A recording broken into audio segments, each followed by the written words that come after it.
Hello. Well, thank you for this quite stimulating expression and convergence and conversation of ideas and action. My name is Paul Gardulo.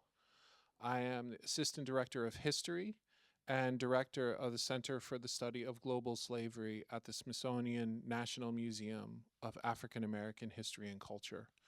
I'm proud and honored to co convene and co direct this project, exhibition, oral history, um, really intervention masquerading as an exhibition and oral history project with Professor Tony Bogues.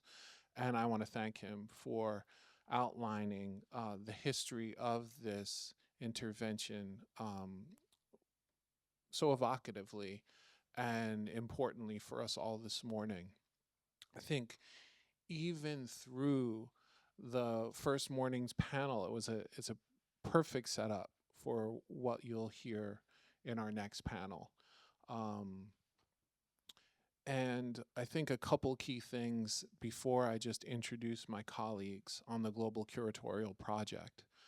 We heard about the way this project works as inherently or not inherently, but actively um, stewarding an ethics of collaboration and respect on both global and national levels, and actively intervening in a conversation that weaves together the histories of racial slavery and colonialism and weaves together geographies so that we're always thinking both locally, nationally, and globally.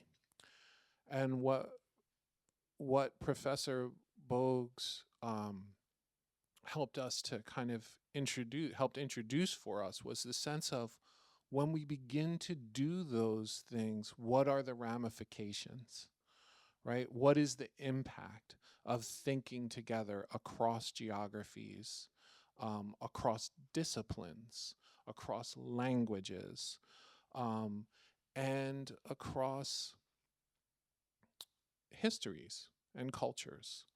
What happens when we move, as Pramesh kind of ended our last commentary with, what happens when we put the enslaved at the center of these histories? For, for us, I think one of the big things that we found was suddenly, yes, we are talking about a history, a global history of catastrophe, but we also necessarily need, when we center those enslaved, we're talking about history of freedom making, right? And freedom making not as a moment in time, but as an ongoing fulcrum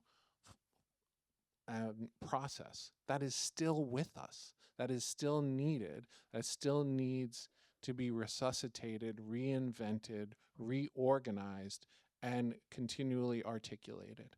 That's what one of the big messages that I hope when you go to see the exhibitions down at the Slave Lodge and at the National Gallery that you'll see come through. The other thing that becomes apparent is that the past is not past, as we heard clearly in our first panel. This is a history that we are not reflecting on, but living inside, and we're trying to work through together. Um, Pramesh brought up the evocative metaphor of the wake. And for us, yes, the wake has multiple meanings and it's continually interrogated. For us, not only is the wake, which is a metaphor that was given first voice by the theoretician Christina Sharp, and I believe we're inspired by Dr. Sharp, but not beholden to her about her evocation. But one of the powerful things about the evocation of the multiple meanings of the wake is that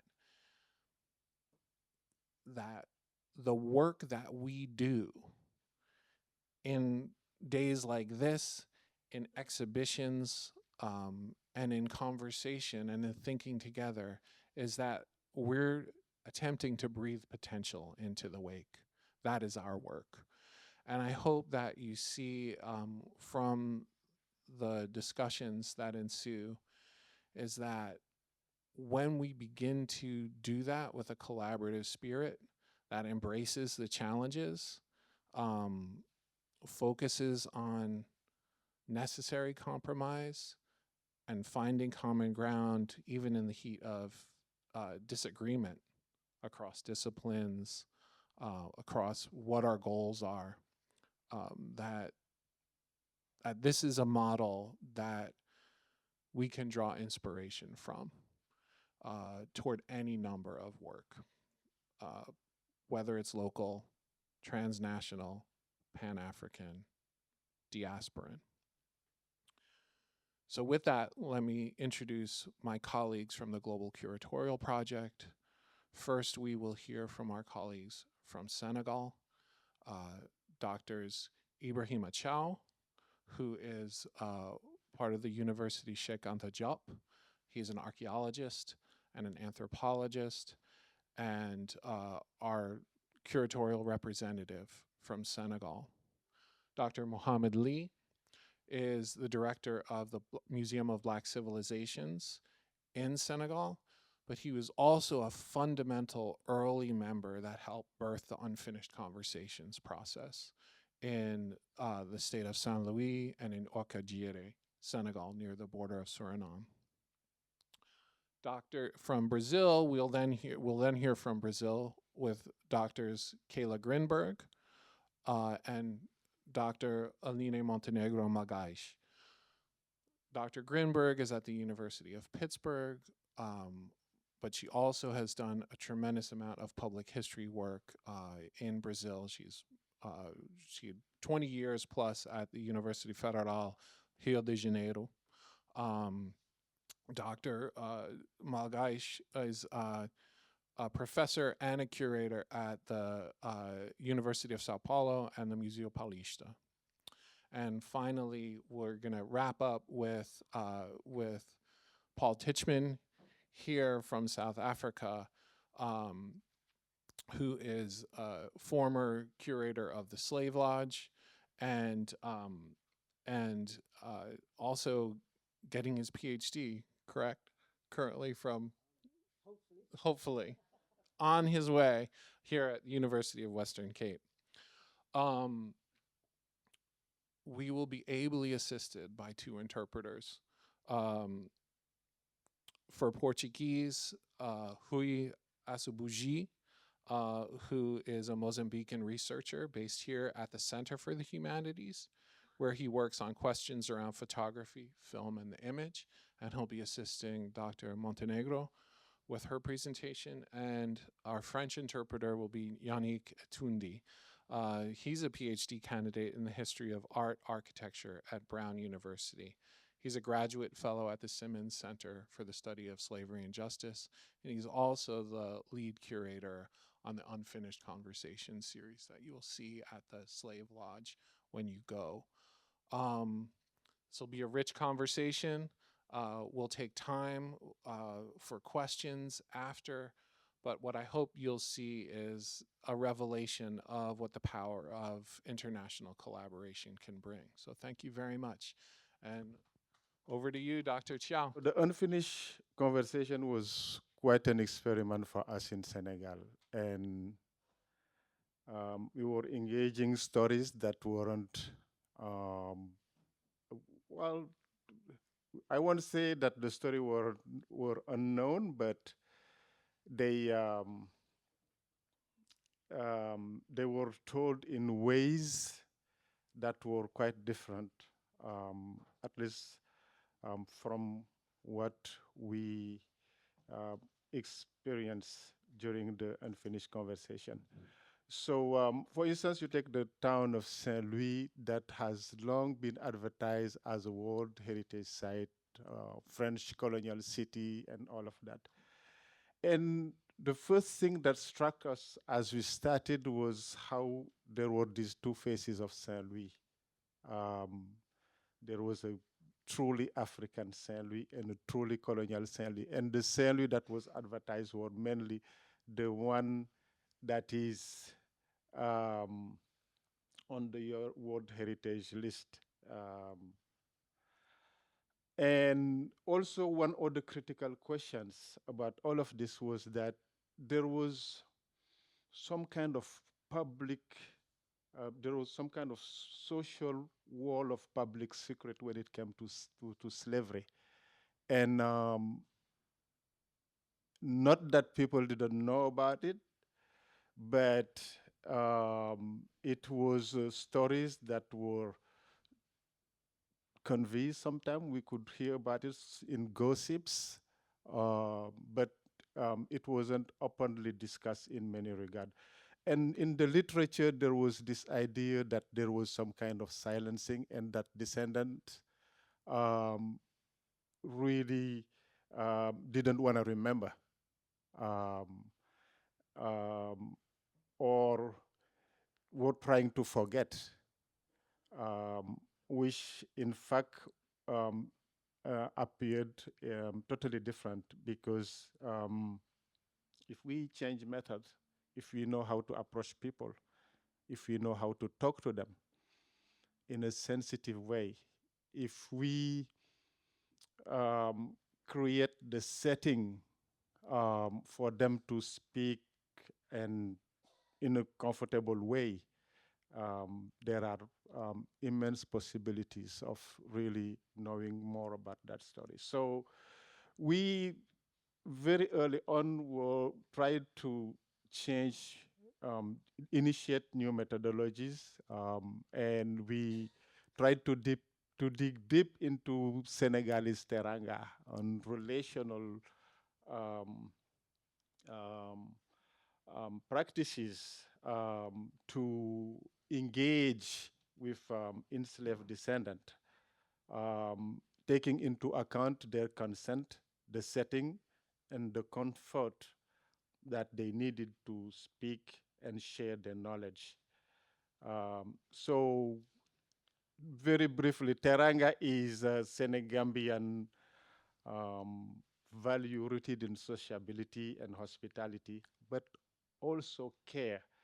And this, if we explored slavery with that in mind, with a sense of Teranga, there was huge potential to really address the dilemma and the anxieties that are associated to to to slavery.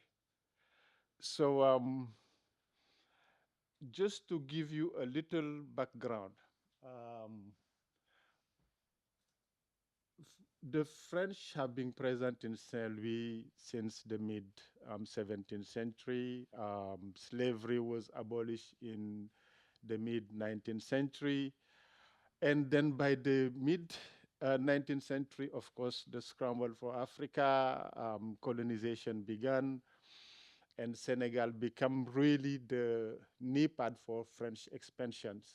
And in the midst of emancipation, we also have the new geographies being drawn, new nation being born with each its frontiers, new frontiers appearing, new opportunities for freedom. And in the midst of all of that, of course, there was all these former enslaved who been struggling as well to make freedom in the midst of all these changes.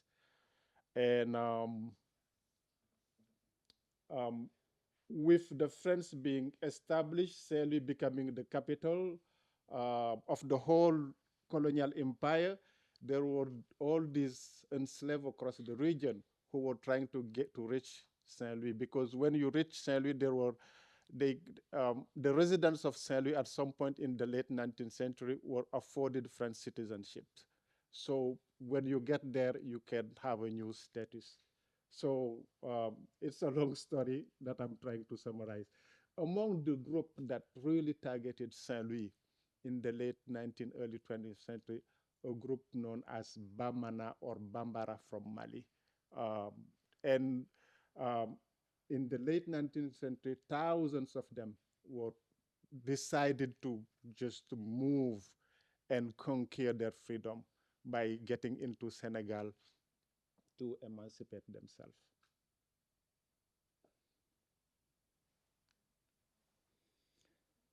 And the French, of course, among the French had a dire need for labor. There is emancipation, but there are public, there is a need, there is a public need for colonial infrastructures like the rail, roads, buildings, all of that. And that dire need for labor, of course, was confronted with emancipation. And then um, when these migrants are coming, this was a very, it became an available labor because they needed, they were considered initially as a human waste in town, and they needed to really be taken care of. So there were all these correspondences on how to deal with these people. So the French, at some point, and also you have the new economy, what is called, what we call the legitimate trade, with peanut farming that grew very rapidly. So these newcomers were being used as free labor within both Saint Louis as well as across what we call the peanut basin across Senegal, where peanut farming become very common. So you have all these settlements that the French created, that they called liberty villages. Um, but also in town, they were used as gardeners. They went into the French army. This was a time for colonization. They were building the rail. They needed labor for that. So it became a very, very cheap labor for them. And they were using, of course, those formerly enslaved to, to, to build those infrastructures. For instance, you have these are images of the rail that also ensured the mobility of. They also ensured the mobility of those. The rail was a mean of mobility for those enslaved.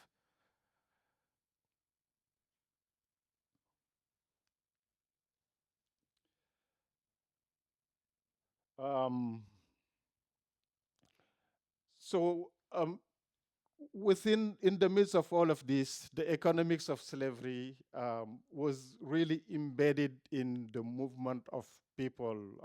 And in the archives, you have all these stories of people still being purchased, sold, resold, used as in multiple ways. So the human body, the black body, become really um, continued to be manipulated in very complex way.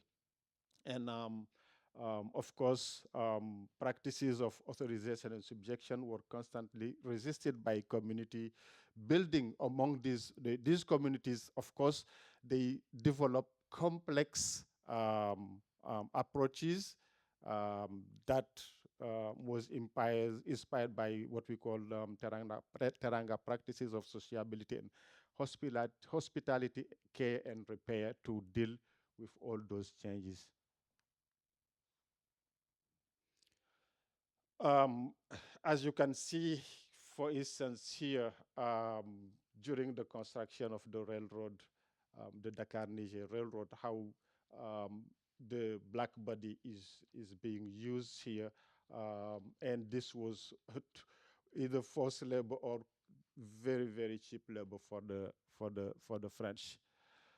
Um, I gonna try to go very quickly. Um, so we really wanted to understand um, the history of this community in Saint Louis, and this was a totally poorly known history before. The community, there were a few writing about them, but they basically never had the chance, the descendant, to talk about their own experience in their own words in most of the cases. So I'm gonna jump quickly to another very important aspect of this movement during this time. Um, yes. Um, the Muslim Brotherhood, um, um, um, like the Muslim Brotherhood, there was also in that had a hold on peanut farming. There was also the Protestant church that was very well present, that helped, that assisted, um, although it wasn't a free assistance, that assisted these newcomers in the town of Saint Louis, granting them certificate of liberty. So you have this certificate become part of the colonial control of the circulation of people.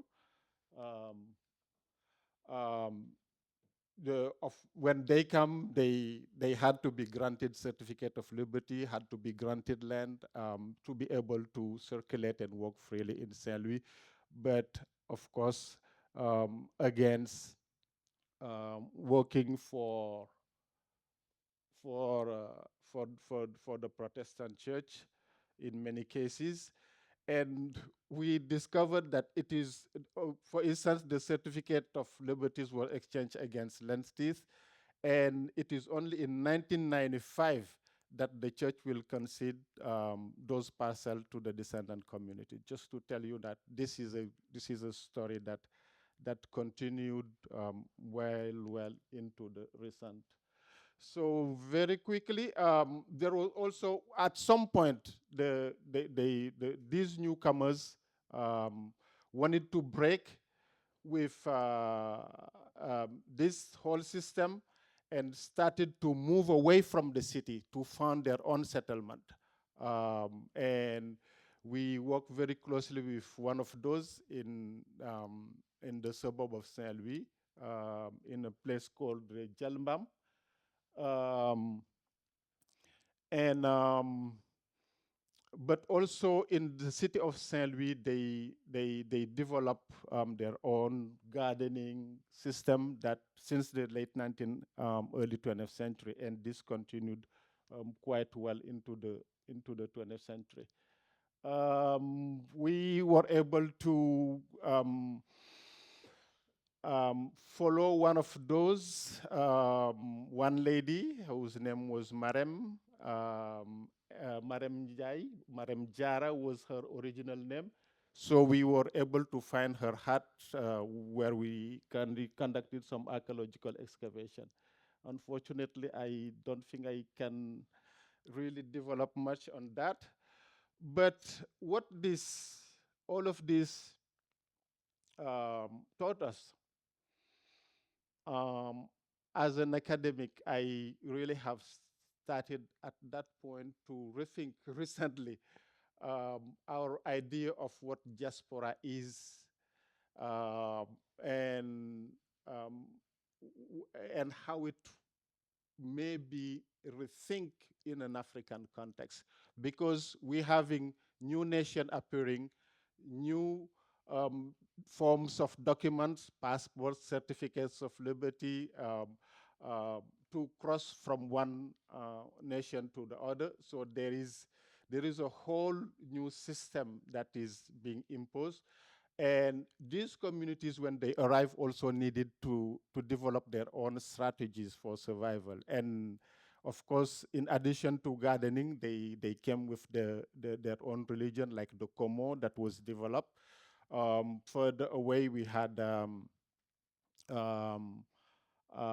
in addition to that, we have some of them who went into the military, and the black body was, Bamana black body was viewed in a certain way, of course. And all of these, they develop a whole set of practices in religion, in cuisine, in agriculture, that they pursued in ways that weren't really well known into the city. And I think that was also an extremely important feature. For instance, here you have Como common society, some of the dances that they brought into the community, their involvement into the French army, as well as tirailleurs Senegalese, the Senegalese riflemen that are well documented. In terms of heritization, they imprinted, they had their own restaurant. There are names that they tried to impose into the landscape. So all of these things were practices as part of their practices of liberty um, to um, to maintain their identity in an environment, in a city that become their own, but that weren't. So there is a sense that there is using teranga, they um, they were trying to cross a certain liminal situation they were put into when they first arrived into the city.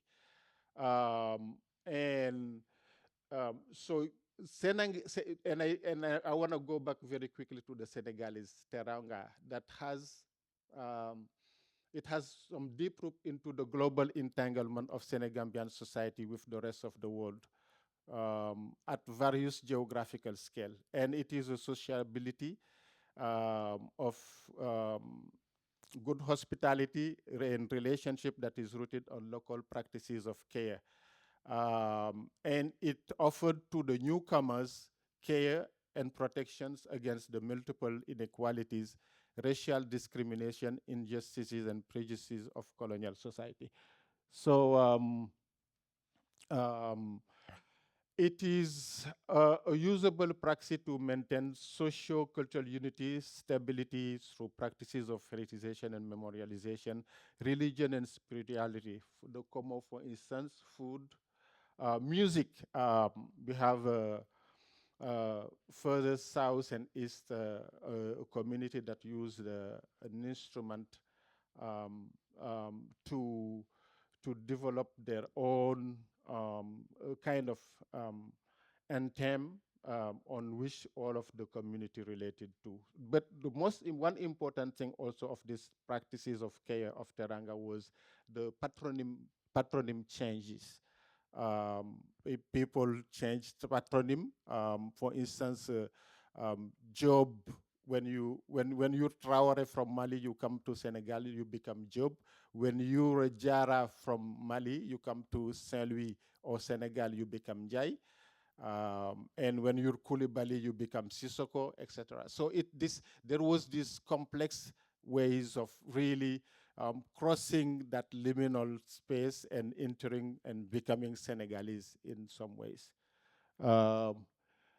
Um, just to give you an idea, these are some of the artifacts that were associated to the site we excavated, which does show, of course, the entanglement with the colonial city of Saint Louis, but also practices that were pretty well related to the emerging new town or to the developing town of Saint Louis, but also rooted in certain local practices. And today, um, for instance, one of the heroine we come across into the archive, Marem Jai, is being celebrated in the city, in the suburb of Saint Louis, and as a heroine. Um, I'm sorry, this was a presentation that was supposed to be that this was prepared to be a much longer presentation, but let me briefly conclude. So there are issues in relation to citizenry, nationhood, and the practice of social justice in the present.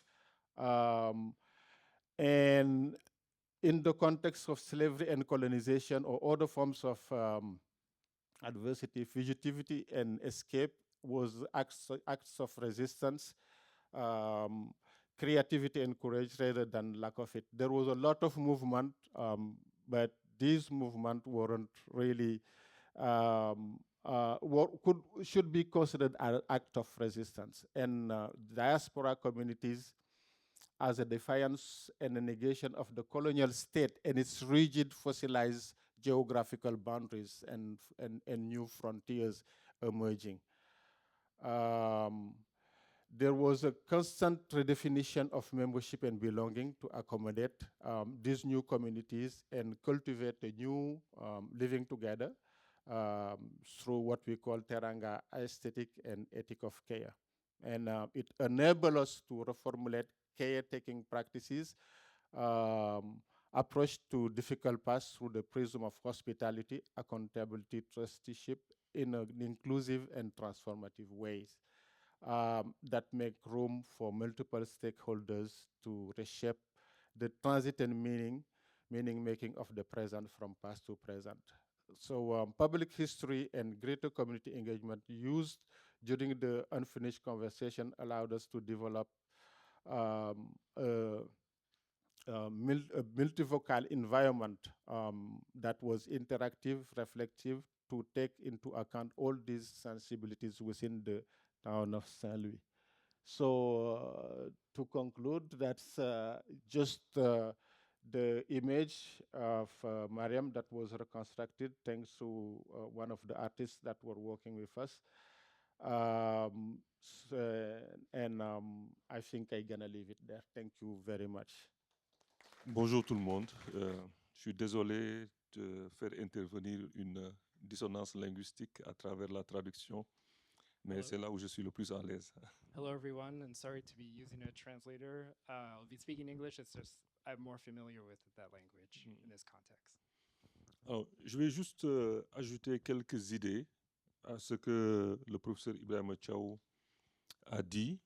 I'm just going to add a few points and context to what Professor Chao just explained. Mais avant toute chose, je voudrais dire le plaisir que j'ai de prendre la parole pour la première fois en Afrique du Sud. But I'll first start by saying it's quite an honor to be able to speak here today in South Africa with you. Parce que pour toute la génération qui est la mienne, la lutte contre l'apartheid est ce qui a le plus forgé la conscience d'une appartenance au monde noir. Because for me, the importance of being here in South Africa and the struggle for apartheid that was felt in Senegal, to be able to be part of this and to speak here is quite an honor. Comment cela a été possible? Par exemple, quand on sort du bâtiment du Parlement au Sénégal, la place qui est là-bas s'appelle la place Soweto. So for example, in Senegal, so when you step outside of the parliament, the square in front of the parliament is called the Sokoto Square. Tous les grands chanteurs sénégalais de l'époque avaient dans leur discographie une chanson qui parlait de l'apartheid. All the big Senegalese musicians, they all had in their discography a song on South African apartheid. Durant tout mon parcours scolaire également, quand je levais la tête au-dessus du tableau, il était écrit une phrase: l'apartheid est un crime contre l'humanité. When I was in school, every day I would lift up my head and I would see a sign that read the struggle for L'apartheid est un crime contre l'humanité. Is a struggle for humanity. Oui, je n'ai pas la tête d'un comédien, mais la seule fois où j'ai fait du théâtre, c'était une pièce de théâtre, j'avais 12 ans, qui parlait de l'apartheid. So I might not look like a comedian, but when I was younger, when I was 12 years old, I was part of a comedic play, and it was about apartheid. Donc là, je vais dire quelques mots à partir de ma position de directeur général, aujourd'hui encore, du Musée des civilisations noires. So I'm going to say a few words through my position as the director of the Museum of Black Civilizations in Senegal. Voilà. Alors, en tant que chercheur, aux côtés de Paul Gardulo, Anthony Box, Ibrahim Chao et tant d'autres, on a fait effectivement des terrains, que ce soit dans le nord du Sénégal surtout. Et j'aurais pu, à la suite d'Ibrahim, parler de la manière dont ces terrains-là ont révélé des biographies, ont permis de mieux penser en fait la question de l'esclavage, de la colonisation, au-delà des récits dominants. So through the work that I've been doing through the Global Curatorial Project, alongside the other curators, we were able to explore different terrains in northern Senegal, and I'll be speaking about that today. Et surtout, en fait, révéler comment est-ce que les stigmates de ce passé douloureux frappent aujourd'hui encore des communautés entières et comment ces communautés résistent à cela. So it was important to understand how the legacies of slavery and colonialism are still felt in these terrains and how we can imagine different ways to actually interpret these terrains. Mais là où je voudrais mettre la focale, ce n'est pas sur ça. C'est surtout de dire comment est-ce que le travail qui a été fait à Washington, qui a été fait à Rio de Janeiro, qui a été fait là en Afrique du Sud. J'ai visité 2 fois l'exposition. J'ai été au musée Iziko de l'esclavage. Ce qui est en train de se préparer à Liverpool permet au musée des civilisations noires d'être au plus près de sa vocation la plus fondamentale. And so I won't be talking about those research terrains that was done in northern Senegal, but actually I'm going to be speaking about the exhibition in Slavery's Wake that first opened in Washington and Rio de Janeiro, and that soon we'll be going to Senegal and Liverpool, and to speak about how the Museum of Black Civilization can really be at the forefront in receiving this exhibition. Alors, comment se fait-il que cette très grande institution-là, je puisse dire que cette exposition et ces débats-là qui sont les nôtres aujourd'hui, c'est ça qui va lui permettre en fait d'être au plus près de sa vocation. Pourquoi? Qu'est-ce qui se passe? It's through the debates that are being held around this exhibition and the work that's being done through this exhibition that we'll be able to actually situate the Museum of Black Civilizations at the forefront of some of these discussions. Parce que ça peut être comme péremptoire ou prétentieux de prétendre ça. It could be a bit forthcoming with placing the Museum of Black Civilization in that position. Mais il faut considérer qu'en fait, c'est une jeune institution. Elle a été inaugurée le 6 décembre 2018. But we need to remember that the Museum of Black Civilization is still a young institution that was only opened in 2018. Mais il y a là un paradoxe, parce qu'en fait, il est vraiment le fruit du rêve de nos ancêtres. But there's actually a paradox there because the museum project was actually the dream of a larger reflection of our forefathers. Il y a pratiquement un siècle, en 1926, un Sénégalais du nom de Lamine Arfan Senghor rêvait déjà de l'érection d'un musée des civilisations noires. So about a century ago, there was already an early reflection about having a museum of Black civilization through the work of Lamine Senghor. Lamine Senghor. Lamine Alors. Senghor. Il faut savoir que Lamine Senghor, c'était un militant anticolonialiste, un syndicaliste, quelqu'un qui avait été mobilisé pour faire la première guerre. And so he was an anti-colonial figure. He was an organizer amongst labor unions and just a visionary for this type of work. Il est décédé en 1927, bientôt un siècle. So he passed away in 1927. Et parmi ses actions les plus connues, il avait créé en 1926 un comité de défense de la race noire. And so before passing away, one of his most famous projects was the creation of, in 1926, a society of Black consciousness. Voilà. J'insiste sur lui parce qu'en réalité, on a eu tendance après d'effacer son nom parce que c'était quelqu'un d'extrêmement radical, quelqu'un qui portait aussi des idées communistes et on a eu tendance à effacer, à invisibiliser son apport en réalité. So there was a tendency of actually erasing this figure, and he was seen as radical and radical. And so there's still this long tradition of erasing this figure and erasing his name in that history. Ce qui est le plus connu et qui est vrai et qui est important, c'est que la décision de créer ce musée relève aussi de l'héritage des congrès panafricains, des congrès des artistes et écrivains noirs. And so this museum project also comes through in that early stage, really just thinking through the different Pan-African conferences and this vision of uniting different people. Et surtout du Festival mondial des arts nègres. And especially the Festival of Black Arts. Et donc, depuis qu'il a été ouvert, c'est un musée en réalité qui parle de l'Afrique précoloniale et donc du passé glorieux du continent, de la trajectoire de ces grands empires. And so, since its opening, the Museum of Black Civilization speaks about the pre-colonial Africa and the glory of its empires and different kingdoms. Il revient sur les résistances contre, bien évidemment, l'esclavage, la colonisation, le néocolonialisme. It speaks about different resistance movements against slavery, anti-slavery, anti-colonialism, and different forms of resistance. La lutte pour les droits civiques, la lutte contre l'apartheid, The fight against civil rights and the fight against apartheid, le poids du passé dans le présent. the weight of the past and the present.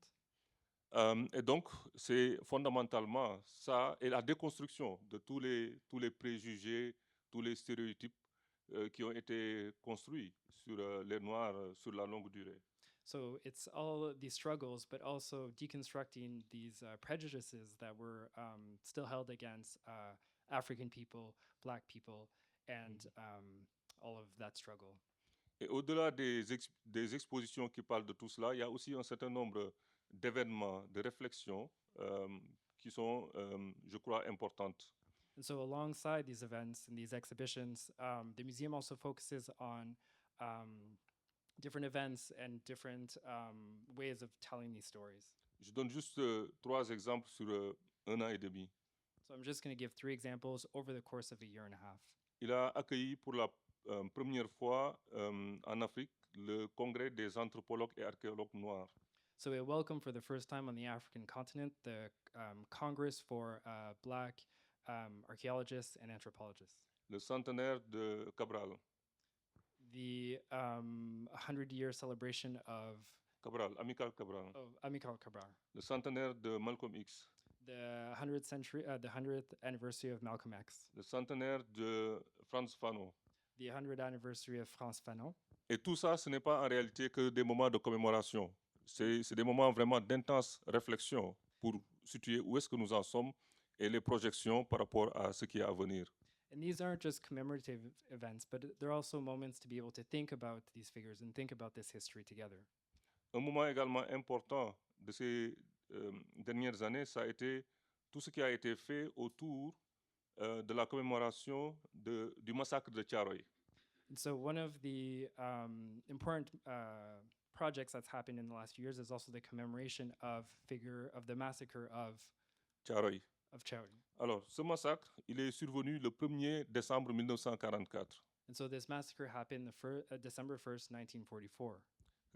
Qu'est-ce qui s'est passé? Des Africains qui avaient été mobilisés And so what happened? These Africans that were mobilized pour participer à la Deuxième Guerre mondiale, to participate in the Second World War.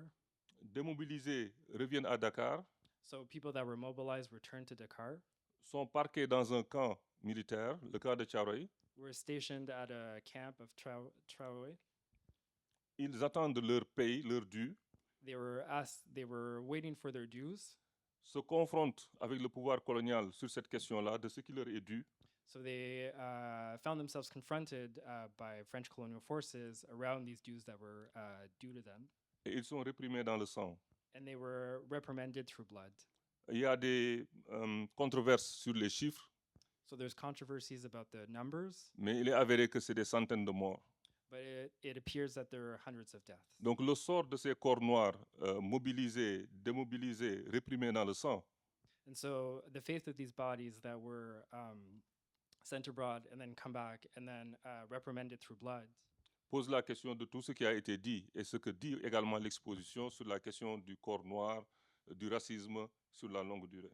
so really challenges this idea of where the Black body stands and sort of the struggle against the Black body and the narratives that were created around that. Mais j'en reviens à ma phrase et pour terminer par là, la phrase que je disais, on peut penser comme péremptoire, qui dit que c'est avec cette exposition que le musée des civilisations noires se rapproche le plus de sa vocation. But I'll end with an idea that I evoked at the beginning, the museum being at the forefront of this project, and really the museum is really driving within this vocation of showcasing these struggles.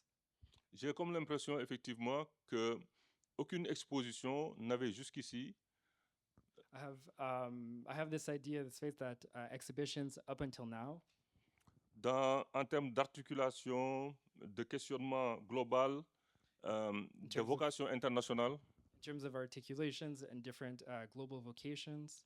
poser les questions en fait de la mise en esclavage, We're asking actual questions about enslavement, mis en exergue les résistances, putting into exiles different forms of resistance, fait focus sur la question de l'abolition, actually focuses on questions of abolition, montrer en fait la réalité de l'économie plantationnaire, to show in reality the effects of the plantation economy. mais surtout, c'est ça qui me semble le plus important, But most importantly, and this is what we really have to emphasize, mis la focale sur les impacts présents.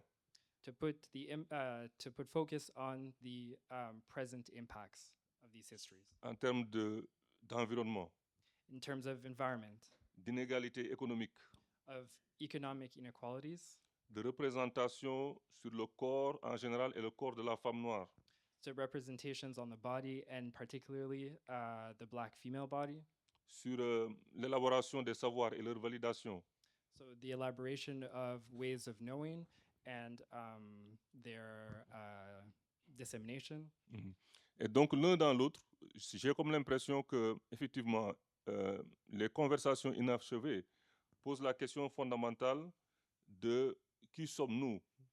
And so fundamentally, the unfinished conversations really seeks to answer the question of who are we? Et l'exposition internationale vient dialoguer avec cette question à travers une autre question, où est-ce que nous en sommes? And the exhibition really comes to dialogue with that first question to ask, where are we now? Et mine de rien, ces deux questions-là déplacent complètement la représentation sur ces questions qui a jusqu'ici trop fait focus, il me semble, sur l'Atlantique. And so with these two questions, it helps us to actually push back against the focus that's been for so long on the Atlantic. Voilà. Donc voilà sur quoi je voulais conclure, en attendant peut-être de pouvoir y revenir s'il y a des échanges. Merci. So this is my conclusion, but I look forward to answering some of the questions that you might have at the end. Thank you. First of all, I'm very honored to be here, also for the first time presenting our work in South Africa. I want to thank Tony Bogues, Paul Gardulo for having us from Brazil in this international collaboration that has been, it's now over 10 years. So, and it's been also wonderful to work with the whole curatorial group, and especially with my friend Aline Montenegro. So what I wanted to talk about, I was thinking of, we have just came from Rio. This exhibit started in Washington and then went to Rio. And we are still working with the aftermath of the exhibit. So I chose to focus on a specific exhibit that we launched at the same time of In Slavery's Wake, called Senhora Liberdade, which could be translated as Our Lady of Freedom, more or less. But it's also a reference to a song that I won't dare to sing, but it's a very known song in Portuguese about this Our Lady of Freedom, who opens our wings over all of us. And later on, if we have time, I can put this. I just am listening to Professor Teo. I thought that would be useful to give just a slightly 2 words of a context about slavery in Brazil, which is and how it is in, I think, in all the places we face different complications about how to work with those topics. And thinking about the Brazilian context, Brazil was the first like Portuguese colony to receive enslaved Africans in the early, like mid-16th century, talking about the other side of the Atlantic, and the last one to abolish slavery in the Americas, or formally abolish slavery in the Americas, which only happened in 1888, and was the country that received more enslaved Africans over those almost 4 centuries. We're talking about 45%, more or less, of the whole Atlantic slave trade. So really, when we think about the Brazilian society over all these centuries, it's impossible not to think about the centrality of slavery in Brazilian history. And when we think about sites of memory and public history in Brazil nowadays, it's also impossible not to address slavery. So every site is a site of memory that relates to enslavement somehow. And we in Brazil have been working on precisely on that. Another thing that I wanted to mention is that this exhibit, in some ways that I'll develop, it is in conversation with the Unfinished Conversations project, but in a different way, I think that the oral histories that we also collected there. Now, Brazil had also a long tradition of doing oral histories with descendants of enslaved Africans since at least the first movements in the 1940s, but really more recently in the 1990s. And the enslaved and the unfinished conversations there was really like embedded into this long tradition. But now I wanted to talk about a different perspective. So this is an exhibit that we opened in the second day, the day after the opening of the Enslavery's Wake, and it's really at the National Archives, which was a partner of the Museu Histórico Nacional, where the exhibit happened in Rio.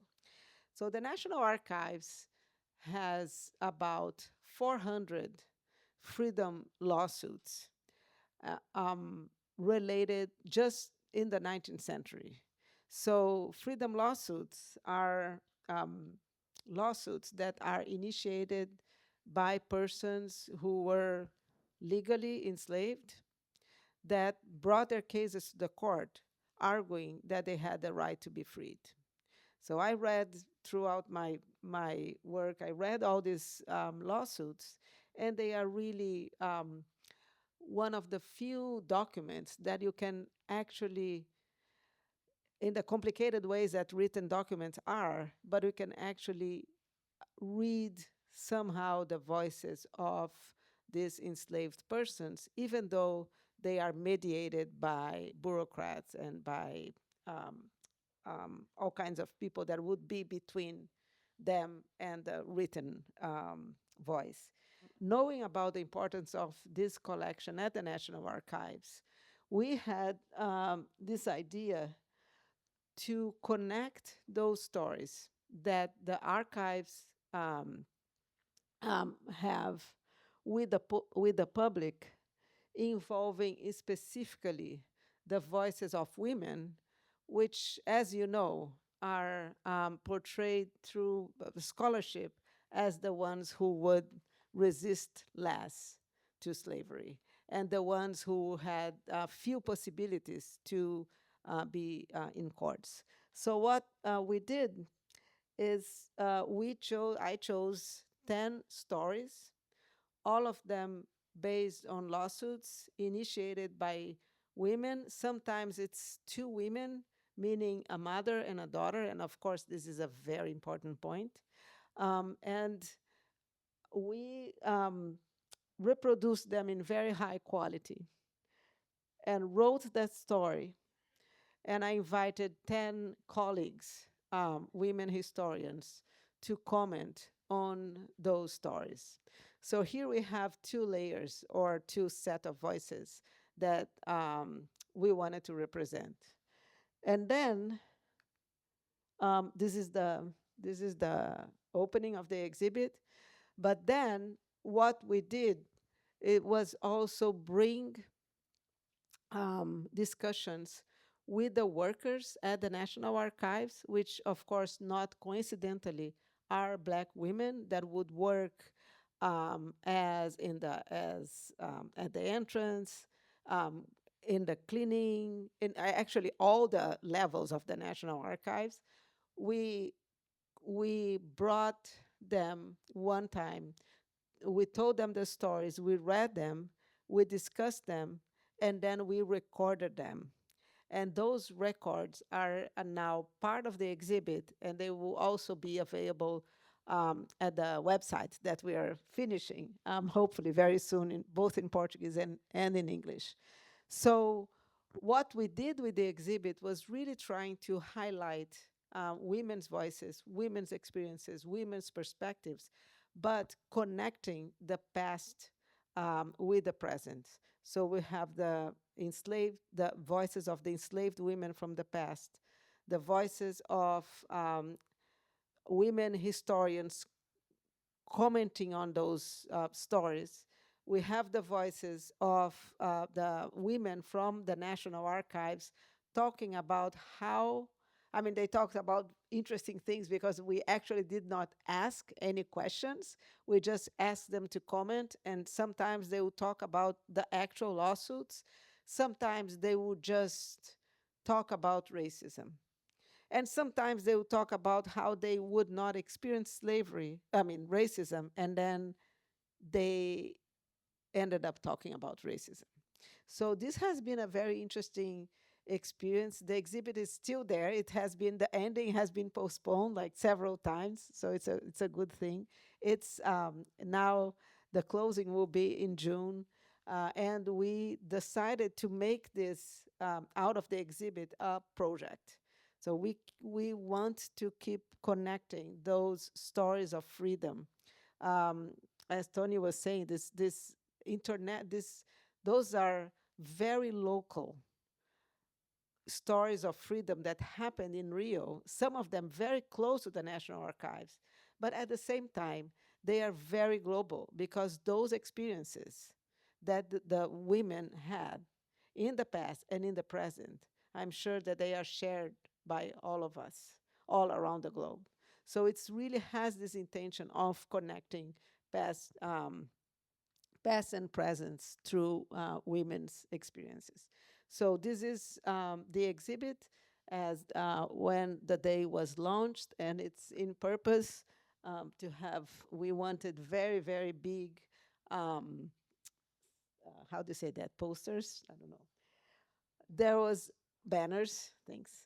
There was also intentionally, even though our designers that we work very closely with wanted to use images of women from the past to sort of illustrate this, we wanted to make sure that the documents are the highlight of those stories. So we did not include any images in purpose, but people could actually read part of the document, the first page, and they could read also the first paragraph, which also always says, say, and then the name of the person, in this case, Liberata. So Liberata says, all the banners starts like this, the name of the person and what they are saying, because they are saying. But even though I didn't want to use images for the banners, working in collaboration with a team of historians at the National Archives, we brought the very few images of the enslaved women that exist at the National Archives, which are those that you are seeing now. So in those, we decided to bring them, and we decided to frame this in this very nice frame so they can actually be honored.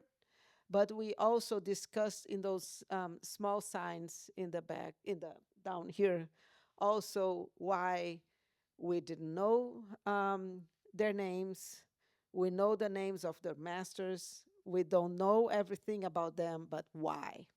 So it's also a way to discuss the archives, what we have at the archives and what we don't have at the archives. And finally, we brought emancipation letters of African women that were brought to Brazil after the ending of the and after the ending of the slave trade, but they were brought illegally, just to give more context about the fact that Brazil has this very, very large African population in the 19th century. But especially for the Brazilian context, it's crucial to understand that in the 19th century, the majority, if not all, were illegally enslaved, not only through our terms right now, but through the laws of the 19th century. And finally, this is the video that is part of the exhibit that I just mentioned. So it says, fight to survive. And this is a person who is talking about the right to be a mother. And here is the opening on November 13, last November. And I just wanted to show some images of the opening. And that's the group of the historians that commented on the cases.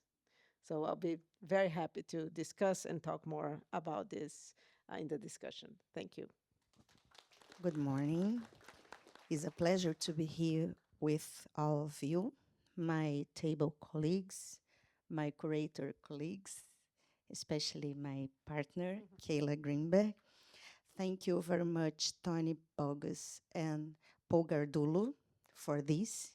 It's my first time in South Africa, and I'm so happy.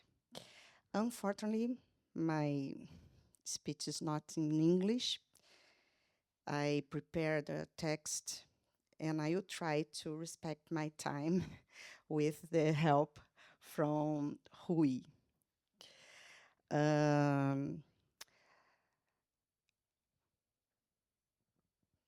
Alguns dias atrás, os jornais no Brasil noticiavam que uma mulher branca violentou a profissional negra que trabalhava na sua casa, era responsável pelos serviços domésticos. So, on the 11th of May, 2026, a newspaper, Brazilian newspaper, brought to the notice of a case of a woman, white woman, that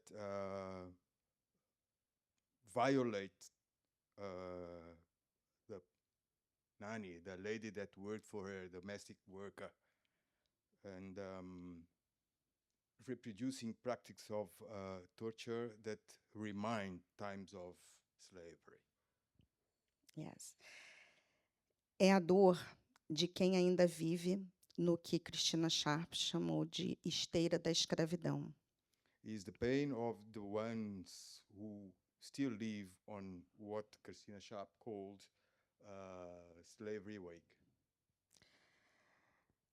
Embora a abolição da escravidão tenha ocorrido há mais de 130 anos no Brasil, esse tipo de ocorrência segue ocupando as páginas policiais nos jornais, nos fazendo pensar no quanto o passado traumático da escravidão segue presente numa sociedade racista, desigual e injusta.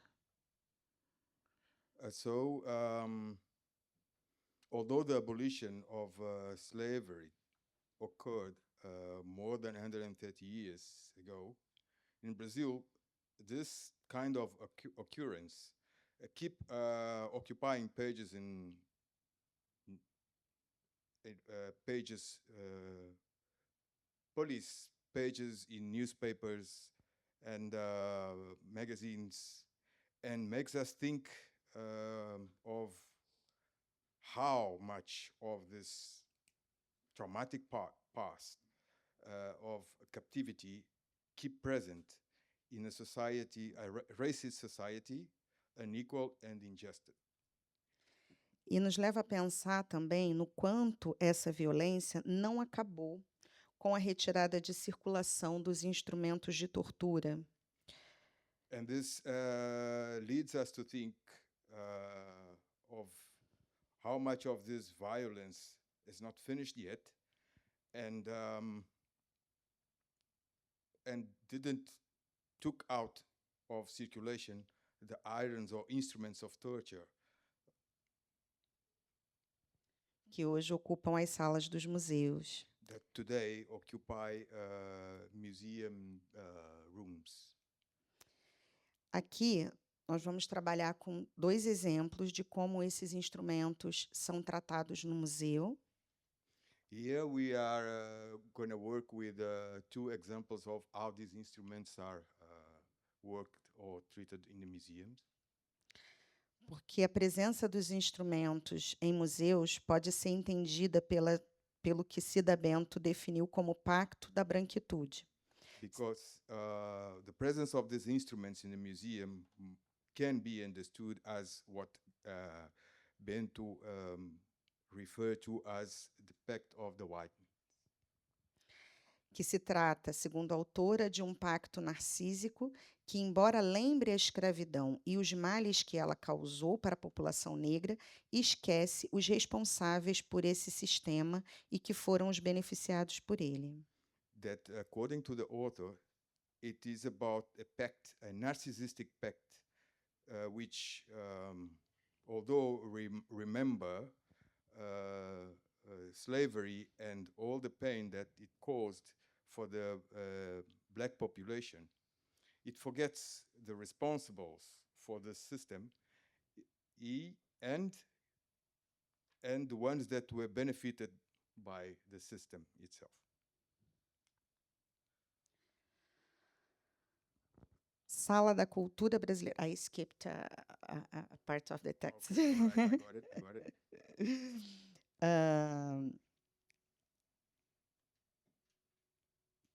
This is Museu do Piauí, a sala dedicada à cultura afro-brasileira. This is the Piauí Museum, and there's a room dedicated to the Brazilian culture. Essa sala tem um painel que apresenta algumas comunidades quilombolas do Piauí. Piauí é um estado no Nordeste brasileiro. Piauí is a state in a Brazilian Nordeste, and the panel is a semicircular, presents on top the name of some communities. Quilombolas. Quilombolas is people from the quilombos, let's say the escaped slaves that would go to quilombos. I guess everyone knows what quilombos is, right? No? We have to explain that. Maroons, maybe. Maroons. All right, okay. E, junto com esse painel que representa essas pessoas e essa cultura, há um instrumento de tortura. With these people, there is an instrument of torture. Fora do lugar, né? Out of place. Porque não se trata de um objeto que diz respeito à cultura afro-brasileira. Because it is not an object that is related to the Brazilian culture.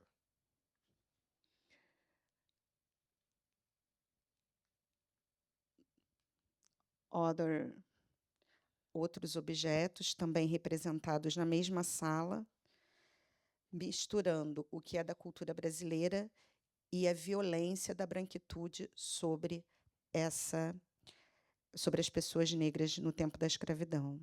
So there are also other objects mixed and that do not represent the Brazilian culture, but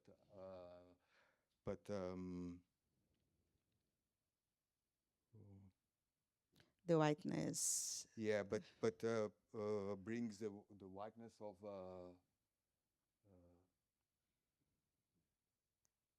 what does it say? E por que esses objetos não estão nas salas dedicadas à história dos períodos colonial e imperial no mesmo museu? Why is these objects not at the same place where the other imperial? Há um silenciamento em relação a quem usava esses instrumentos para violar os corpos dos escravizados. There is a silence of about who used those instruments to violate the slave bodies. Outro exemplo é no Museu da Cidade de Governador Valadares, Minas Gerais, no Brasil. The other example is the Museum of Governor Valadares in Brazil. A violência da linguagem aparece na forma com que se refere a esses objetos. The violence of the language appears in the form of one refers to those objects. Tornozeleiras usadas pelos escravos, algema usada pelos escravos, como se atribuísse à pessoa violentada o próprio ato de violência, como se eles mesmos os utilizassem contra seus corpos, eximindo de identificação e responsabilidade quem possuía e utilizava esses objetos. Tornozeleiras is the ankle. How do you call it? Ankles. Ankles. So I think I lost the paragraph. As the second of the segundo So parágrafo. in this museum of the Governor Valadares, there are also a showcase of instruments of torture. According to Lucian Pereira da Silva and Ilana Mara de Castro, the presence of these objects in the circuit, the expositive circuit, is dislocated of the history of the city once its trajectory had its beginning in the beginning of the 20th century, when the slavery was already abolished. The way that it was written, the sentence says anklets used by slaves. So the sentence used by slaves refers to the enslaved persons as if they were responsible for the act of being tortured. So it's like reverting the passive voice in that sense. É preciso romper com essa forma de exposição que reitera a violência da escravidão na contemporaneidade. There is a need to break away with this way of exposure, which reinforce the violence of slavery on this contemporary.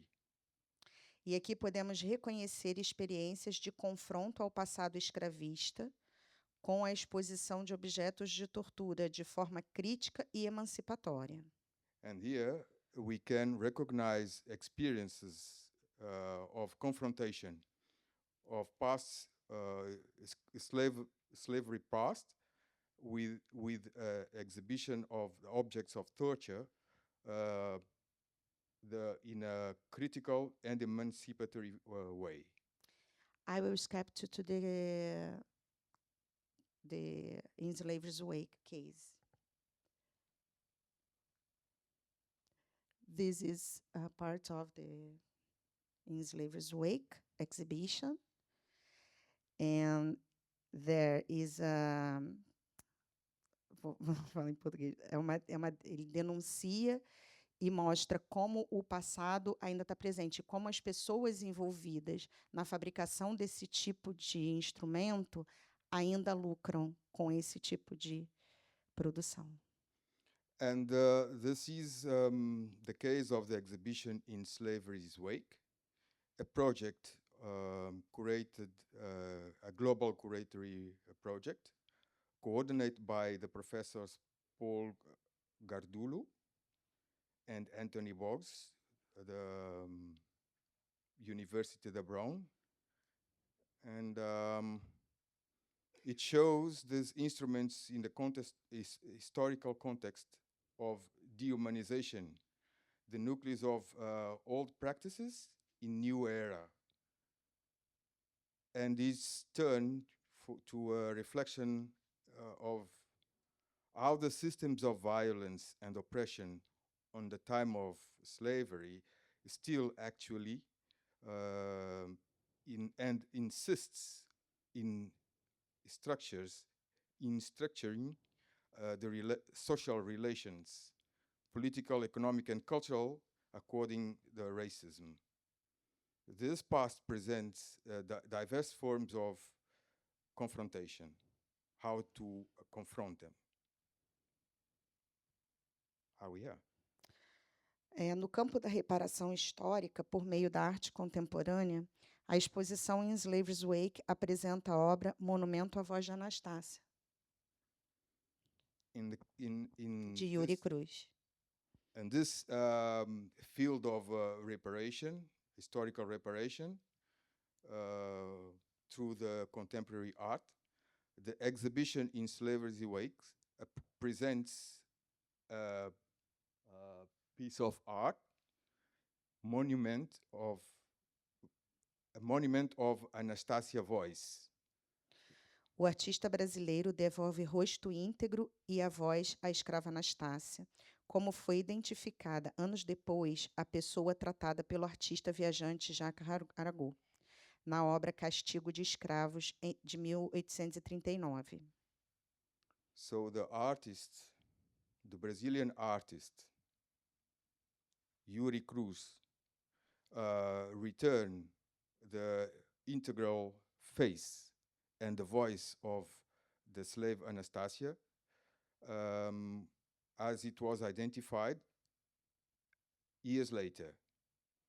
The people portrayed by the artist traveling, the French traveling artist, Jacques Arago, in his piece Castigo de Escrava, like slaves punishments, from 1839. Cruz retira a máscara de Flandres da imagem, a substituindo por uma boca insubmissa, transformando a gargalheira em um colar de ouro que a enfeita e a empodera, não mais a castigando e sufocando, uma Anastácia livre. So the artist Cruz take away the mask of Flanders from the image and substitute it for a mouth, insubmissive mouth, transforming a necklace in a collar, gold collar, which embellish and empowered. Do not punish anymore. Do not suffocate the free Anastasia livre. E se for para falar de ferros, que possamos nos inspirar e saudar nossa ancestralidade negra com os ferros da libertação da obra de Daniel Minter. Uma parte potente da exposição. And as a important part of the exhibition, if this is to talk about irons that allow us or inspired us and salutes us that inspires us and that allow us to salute our centrality, black centrality, with irons of liberation, of the Daniel Minter piece of art, a piece that potently exhibits or É uma parte em que a arte contemporânea nos convida a refletir e a nos conectar com a força daqueles que caminharam antes de nós para que aqui chegássemos. It's part of this contemporary exhibition, art exhibition, which invites us to reflect and connect us with the power of those that walked before us and helped us to come where we are. Obrigada. Thank you. Thank you. Good afternoon. I hope you're not too hungry at this stage. I'll be talking about decolonizing the museum, the Global Curatorial Project, a South African perspective. For the Iziko museums, the Global Curatorial Project, our participation started in 2014. And I think it was with a workshop, a meeting workshop, and a conference at Brown University. And it actually coincided with the time that we were trying to really transform the exhibits, transform the spaces of the Iziko Slave Lodge Museum. And if you'd walked into the museum around 2012, 2013, you would have been faced with a really strange mix of exhibits.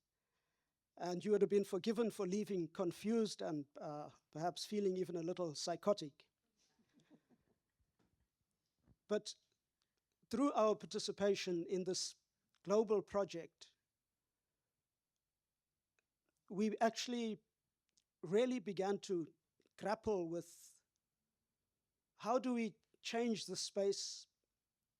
The criticism that was received very often was that it was a very clinical space, written from the exhibits were from a very academic perspective, and one didn't really get a sense of the enslaved as people. Oh, sorry. Is it here?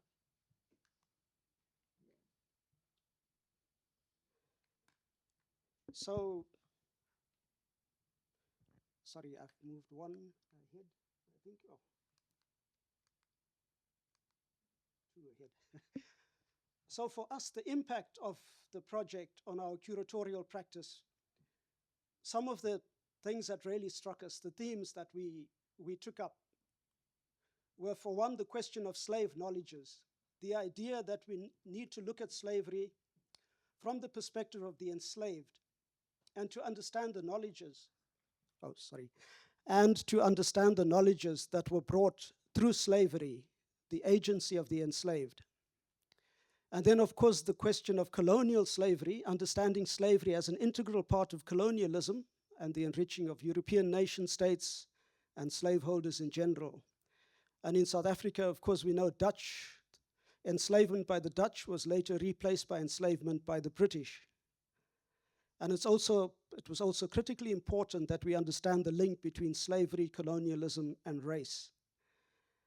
And then the question of slavery's wake, the importance of understanding how slavery has shaped the spaces we live in today. And we know that racial slavery in South Africa laid the foundations for apartheid and shaped the spaces we occupy today.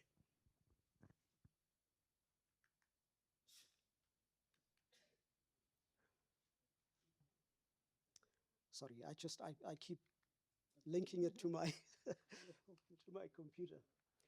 And of course, there's also the question of interpretation. Whose story and who's telling the story? And one of the things that was really instructive for me was, so you have this exhibition at the Iziko Slave Lodge Museum that goes a little way back. It's called The Mutiny Aboard the Meerman. And the Meerman was a Dutch slave ship bringing enslaved people from Madagascar. The Madagascans rebelled, took control of the ship. And we had an exhibition, a traveling exhibition from Brown University, Ships of Bondage. And they too included the story of the Meerman.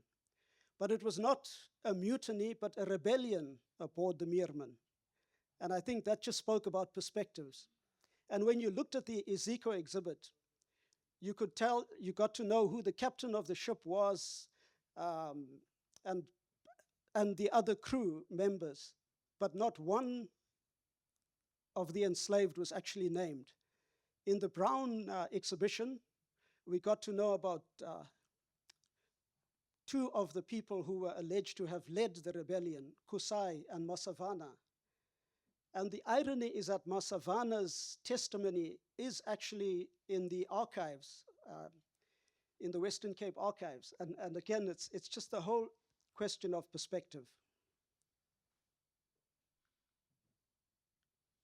And there's a whole lot of, I do it again. There's a whole lot of other examples I could give. Groot Constantia, I remember that there was, at one stage, a bid to have Groot Constantia declared World Heritage Site. And the trustees, someone on behalf of the trustees wrote this proposal that was all about how wine was sold to Napoleon and all the famous people who'd visited Groot Constantia.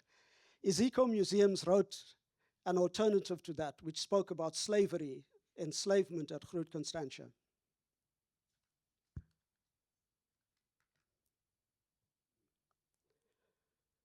So when it came to the question of slavery's wake, and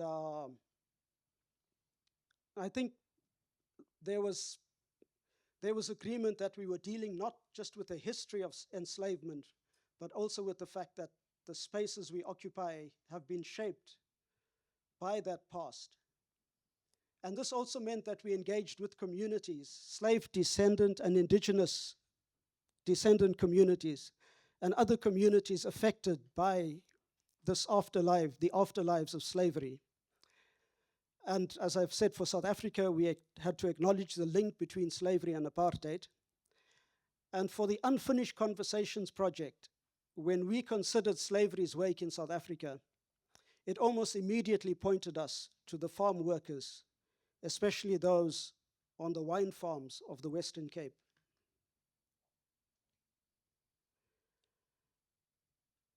And when I think about during the period of enslavement, the people who were furthest from Cape Town were the ones who lived in the most brutal conditions. As you got closer to the town, of course, there was, to a limited extent, but there was some access to the slave protector later on, not for the people out in the countryside.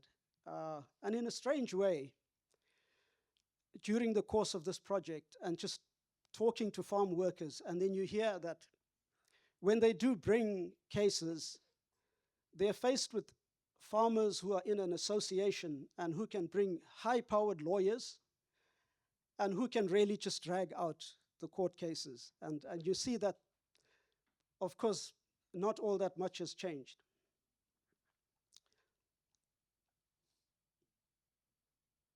So we had two phases to the Unfinished Conversations project. The first was focused on Groot Constantia and interviewing farm workers at Groot Constantia, which caused some consternation for some of the management at Iziko and took a lot of negotiation because of, well, there was concern that we were going to basically endanger that relationship. And then the second phase focused on die Dorings, Worcester, Rossenville, Paarl, and those areas.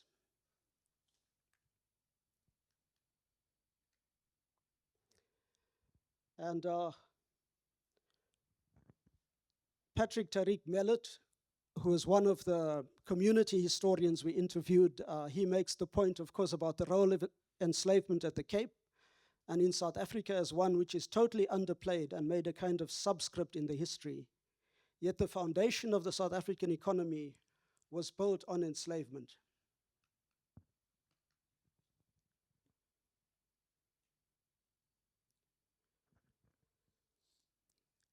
And during the course, of course, of traveling out to these areas, interviewing the farm workers, you get a real sense of that control over the workers.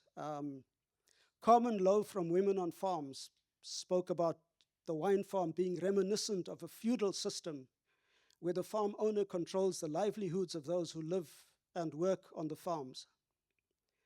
And Deneko Dube from the Commercial Stevedoring and Agricultural Workers Union kind of reinforces that. And he talks about the main challenge being the dominance that farmers have over the workers, who are controlled almost as though they are still enslaved. And a lady we interviewed in Die Dorens, Evelicia Simmons, spoke about how to be allowed to get visitors onto the farm, she had to get the permission of the farmer, who not only would say yes or no, but would also determine how long visitors could stay for. And many of our interviews, we didn't go onto the farms. It was in rare cases that we actually went to the homes of workers. In most cases, we interviewed alongside the fences, alongside the road, quiet little off-roads, because we would not have been allowed in. And also, of course, to just protect the workers who were being interviewed.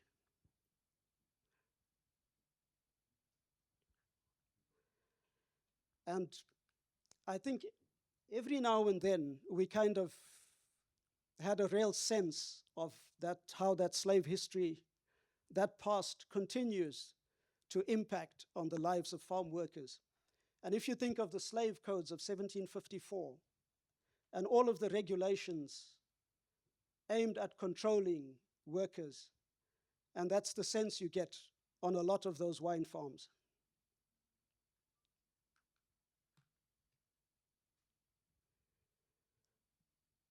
So a big issue, of course, poverty, wages.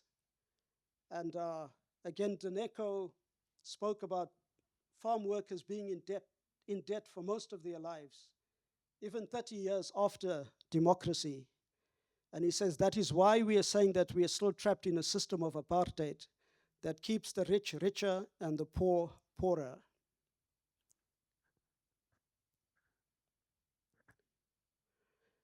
And just a quick quiz. How many of you are familiar with the 2012 farm workers' strike? Just a show of hands. Okay, not even 50%.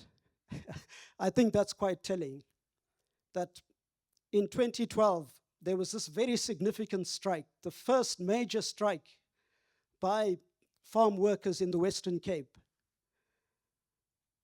And it's barely made a ripple. We interviewed Mersha Andrews from the Trust for Community Outreach and Education, and she just described in beautiful terms this contrast. In the part of Die Dorens, in the center, you have these beautiful green vineyards and farmhouses, the white parts, and this beautiful landscape that we see on our pictures and so on.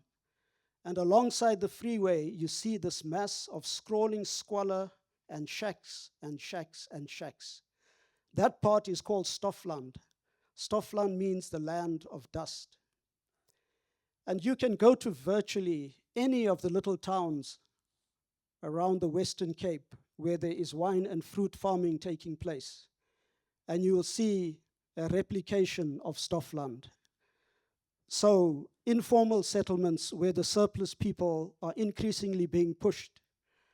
And on the other side of the highway, of course, the lush green vineyards and the magnificent estates of the wine farmers. And of course, when you go and do wine tasting, you never get to see what's behind the scenes. You are always in these very beautiful buildings where you can enjoy your wine under very tranquil settings. And meanwhile, on the vineyards, a form of enslavement continues.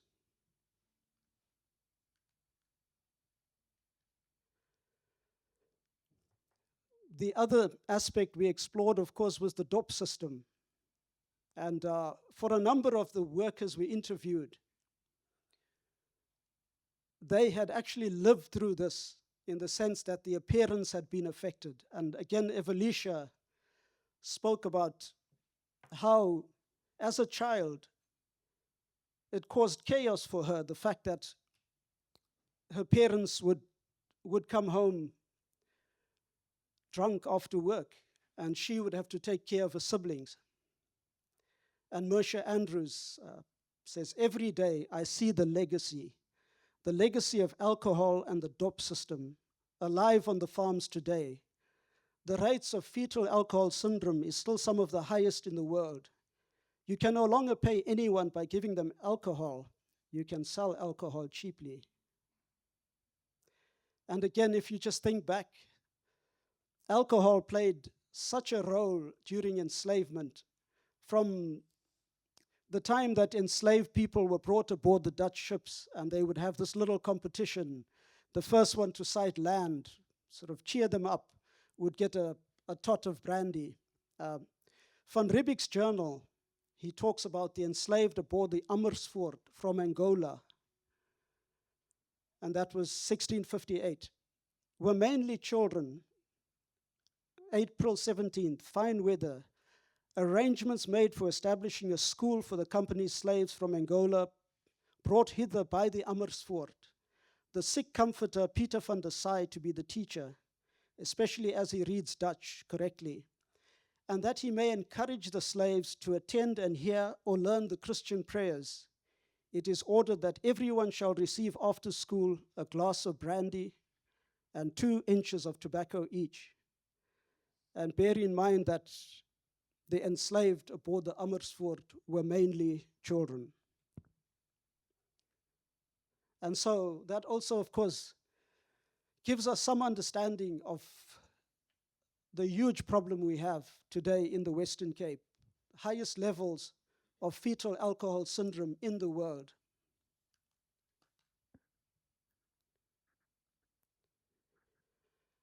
And then out of the Unfinished Conversations project, we have the film documentary, Uncorking the Bitter Truth, Slavery's Legacy in Cape Wine.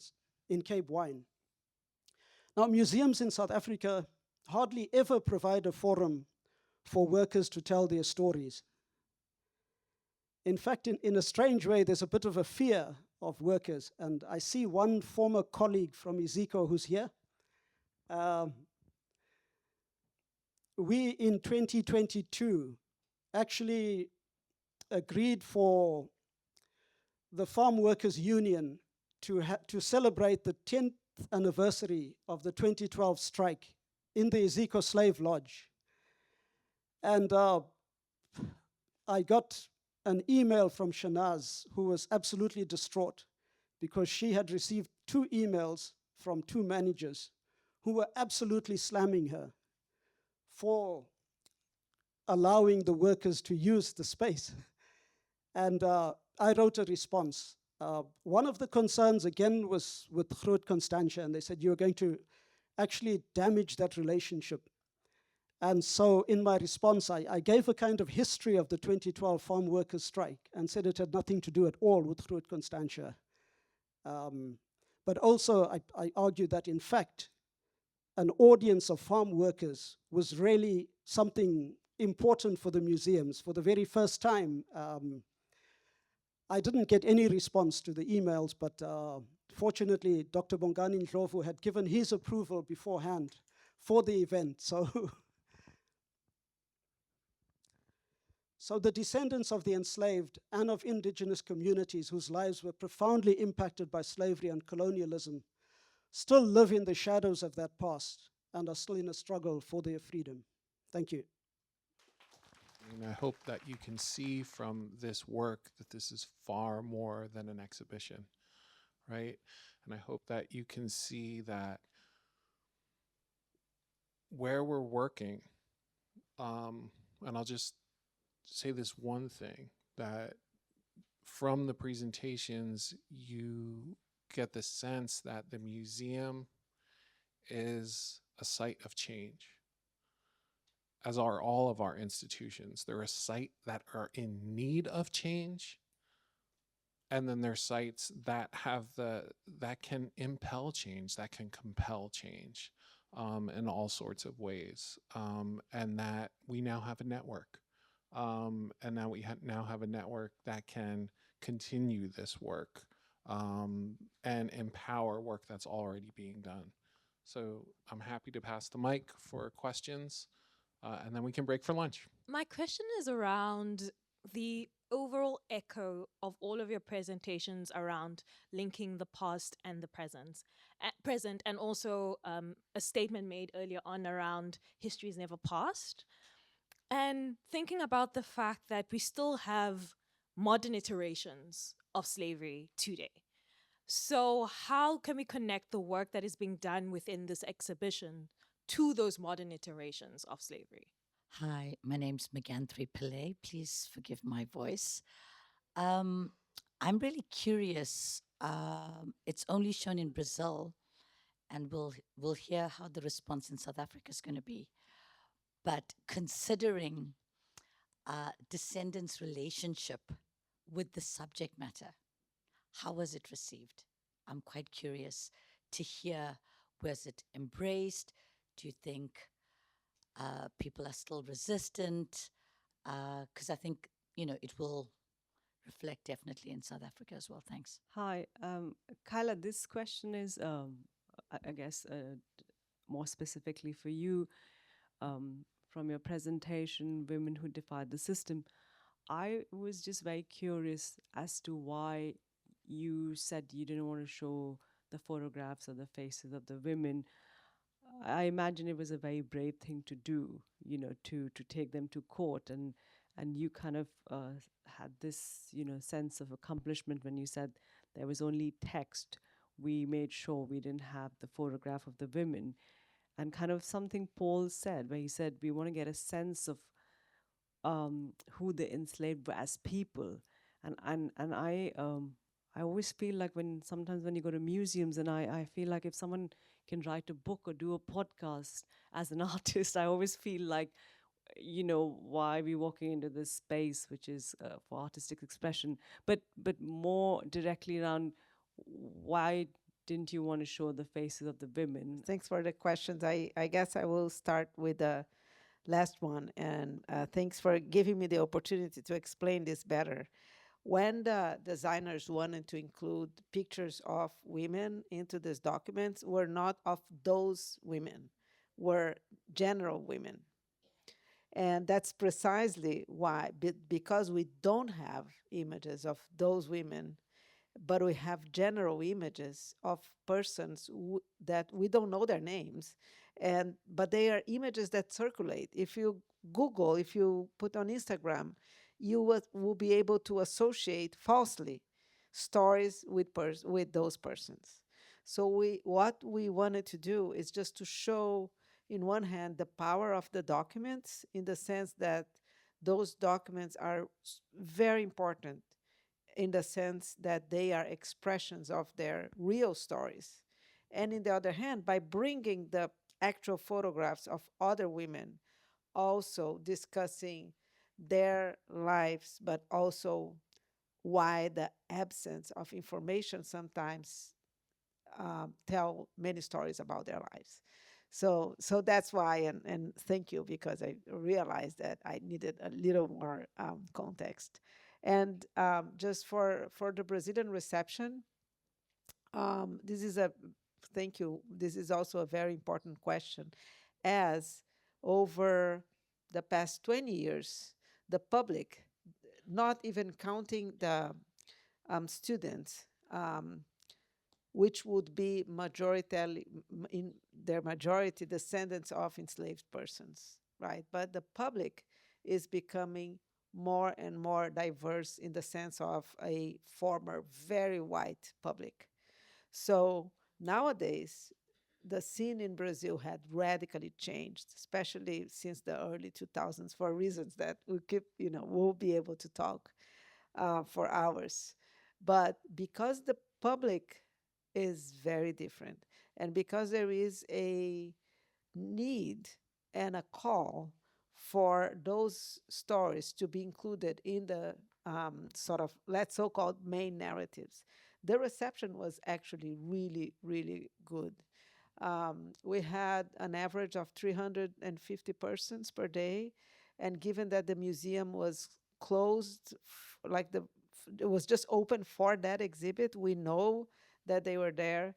This was in the Brazilian summer, so we also know that those numbers were not um, impacted by the schools, which is in some ways it's too bad that we could not have more students, but also reveals the kind of interest that the exhibit brought. So the impact was really, really big, and especially with the ones that were descendants of enslaved persons in general. And again, we could be talking more, but I want to give the opportunity for my colleagues to answer. One of the things is that that's really a task for our museum educators to bring in communities where those issues can actually be taken up. So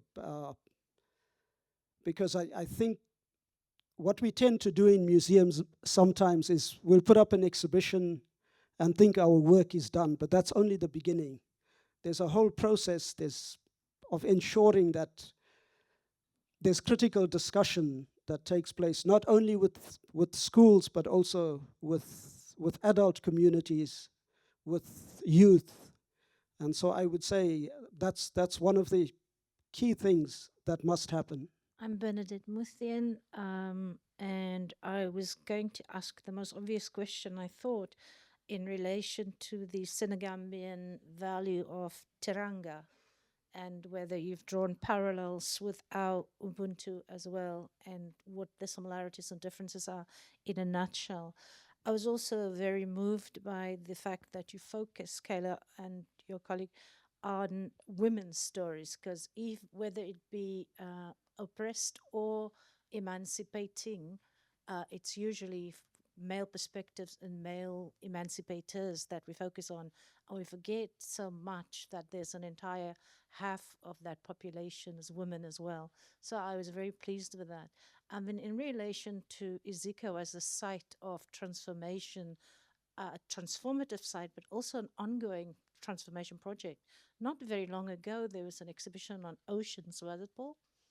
And came to the exhibition a woman from Kogbe, a fishing community, a historical colored fishing community.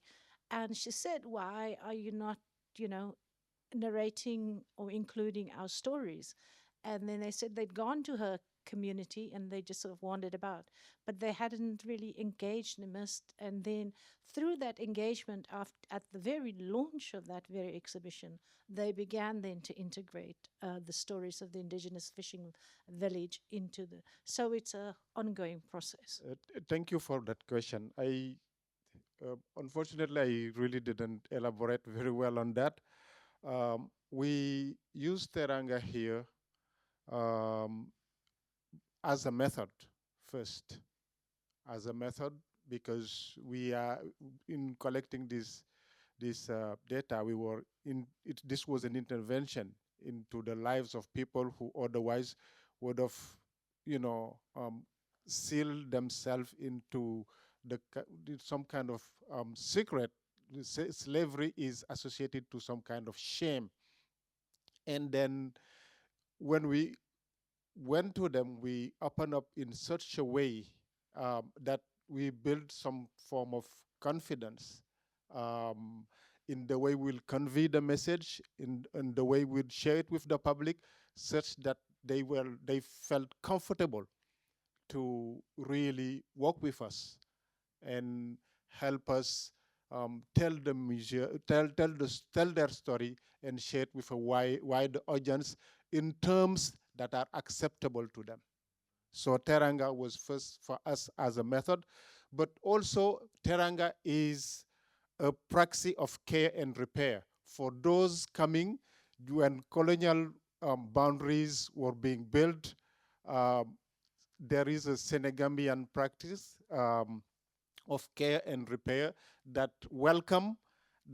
integrated those communities that were coming from Mali, from Guinea, from other countries, because Saint Louis was some kind of heaven for some form of peace, although there was still the colonial French presence being there.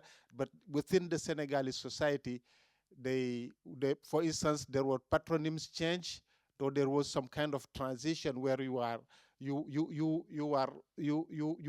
cross that liminal space to become to become a Wolof, basically, and be accepted as so.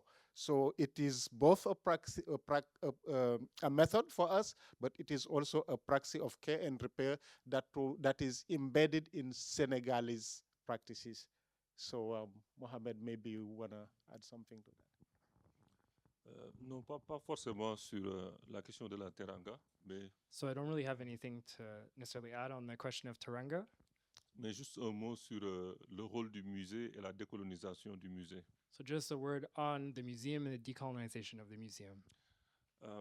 Moi, je pense que l'érudition, c'est bien, les débats épistémologiques, c'est bien, les débats sur les concepts, toutes ces choses académiques-là, on en a besoin. So I think erudite discussions are good, discussions in academia are good and can be promising, Mais on se trompe très souvent sur l'impact. but we often have issues with the impact and sort of misunderstand the impacts. Dès que Brian, Kalia ou Aline savent quelque chose, pour eux, c'est des généralités. On a tendance à considérer que c'est des généralités, c'est des banalités. So we have we're used to considering them as like generalities or really just banalities. On oublie qu'il n'y a pas assez d'impact ailleurs. We forget that there isn't enough impact in other places outside the museum. Et même, parfois, ça n'a pas d'impact dans les espaces académiques où nous sommes. And even sometimes it doesn't even have impacts on the academic spaces where we are. Je donne un exemple un des exemples les plus frappants. Il y a quelques années, So I'm just going to give a quick example of a really marking example. Just a few years ago, un président français, Nicolas Sarkozy, there was a French president, Nicolas Sarkozy. il est venu à Dakar, à l'université Cheikh Anta Diop même. So he came to the university, so he came to Senegal at the University Cheikh Anta Diop. Il a regardé dans les yeux le corps professoral, les étudiants, les hommes politiques. So he was looking at all the faculty, the students, everyone that was there in the eyes. Et puis il a dit que le problème de l'Afrique, c'est qu'il n'est pas encore entré dans l'histoire. And he said clearly that the problem of Africa is that Africa has not entered history. Et puis il est sorti de la salle, même avec quelques applaudissements. And then he left the room with some applause. Donc, alors on est dans une université, l'université de Cheikh Anta Diop, où voilà, tout a été pensé pour les luttes d'émancipation. Mais And à the quoi thing- on servit ces savoirs-là au fond? And the thing is that we're in a university. We're at the University of Cheikh Anta Diop, where there's knowledge that's being produced on this very subject. Tout ce que Fanon a théorisé sur la haine de soi, par exemple, Everything that Fanon has theorized on the end of self ne rencontre pas encore assez les comportements et les attitudes de ces personnes, hommes et femmes, qui se dépigmentent aujourd'hui encore la peau pour se faire blanc. it doesn't really reach all these peoples and communities that even today still dye their skins, blanch their skins, whiten their skins. Donc, je pense que dans ce contexte-là, on pourrait multiplier les exemples, mais le musée a encore un rôle à jouer. So we could multiply the different examples, but it's important to remember that the museum can play a role in these. On sait d'où il vient, on sait pourquoi il a été élitiste, pourquoi il a été extraverti. We know where he comes from, where he became an erudite, where he gained his knowledge. Mais ça doit être encore un espace où on essaie d'explorer, hein, donc pour décoloniser et comment dire, avoir plus d'impact, quoi. But the museum needs to be a space where we can decolonize, where we can have a bigger impact, and where we can have more discussions about this. Merci. Thank you. Thank you. That was excellent. So, a practice of care and repair is nourishment, and it is time for our break for lunch. We need to change over the room, so this conversation can continue, but it needs to continue outside this room. And thank you all. Let us thank our tremendous panel interpreters one more time.